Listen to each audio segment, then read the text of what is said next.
നിലവിലെ ലോക ചാമ്പ്യന്മാരായ അർജന്റീനയുടെ ആദ്യ മത്സരത്തിന് വേണ്ടി കാത്തിരിക്കുകയാണ് ഓരോ അർജന്റീനൻ ആരാധകരും. ജൂൺ 17-ാം തീയതി ഇന്ത്യൻ സമയം പുലർച്ചെ 6:30 അൾജീരിയയുമായിട്ടുള്ള വേൾഡ് കപ്പിലെ അർജന്റീനയുടെ ആദ്യ പോരാട്ടം. നിലവിലെ ആഫ്രിക്കൻ കരുത്തരായ അൾജീരിയ മിന്നും ഫോമിലൂടെയാണ് കളിച്ചുകൊണ്ടിരിക്കുന്നത്. അർജന്റീന അൾജീരിയ പോരാട്ടത്തിന് മറ്റൊരു പ്രത്യേകത കൂടിയുണ്ട്. ഇതുവരെ അർജന്റീനയും അൾജീരിയയും തമ്മിൽ ഒരു മേജർ മത്സരത്തിൽ പോലും കളിച്ചിട്ടില്ലെന്നതാണ് യാഥാർത്ഥ്യം.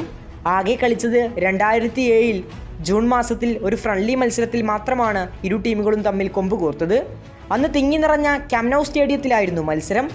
അന്ന് അർജന്റീന 4-3 എന്ന സ്കോറിന് അൾജീരിയയെ പരാജയപ്പെടുത്തുകയാണ്. അന്ന് മത്സരത്തിൽ മിന്നിത്തിളങ്ങിയത് വെറും 18 വയസ്സ് മാത്രം പ്രായമുള്ള ലിയോ മെസ്സി ആയിരുന്നു. ഇരട്ട ഗോളുമായി മെസ്സി അന്ന് കളം നിറഞ്ഞു കളിച്ചു. അന്ന് അർജന്റീനയ്ക്കായി കാർലോസ് ടവസും കമ്പിയാസോയുമാണ് ഗോളുകൾ കണ്ടെത്തിയത്. അന്ന് മത്സരത്തിലെ മാൻ ഓഫ് ദ മാച്ചായി തിരഞ്ഞെടുക്കപ്പെട്ടതും ലിയോ മെസ്സിയായിരുന്നു. അന്ന് മെസ്സിയുടെ മാന്ത്രിക പ്രകടനമാണ് ക്യാമ്പ് നൗ സ്റ്റേഡിയം കണ്ടത്. തിങ്ങി നിറഞ്ഞ 10,000-ങ്ങളെ സാക്ഷി നിർത്തിക്കൊണ്ടായിരുന്നു മെസ്സിയുടെ അഴിഞ്ഞാട്ടം, പ്രത്യേകിച്ച് കളിയുടെ രണ്ടാം പകുതിയിൽ. അന്ന് ത്രില്ലടിപ്പിച്ച പോരാട്ടത്തിനൊടുക്കം അർജന്റീന 4-3 എന്ന സ്കോറിന് വിജയിക്കുകയായിരുന്നു. ഇപ്പോഴിതാ നീണ്ട 19 വർഷങ്ങൾക്കു ശേഷം ലിയണൽ മെസ്സി അൾജീരിയയുമായി കൊമ്പുകൂർക്കാൻ പോവുകയാണ്. 17-ാം തീയതി അൾജീരിയക്കെതിരെ ലിയണൽ മെസ്സി നിറഞ്ഞാടുമോ, ഗോൾ അടിക്കുമോ?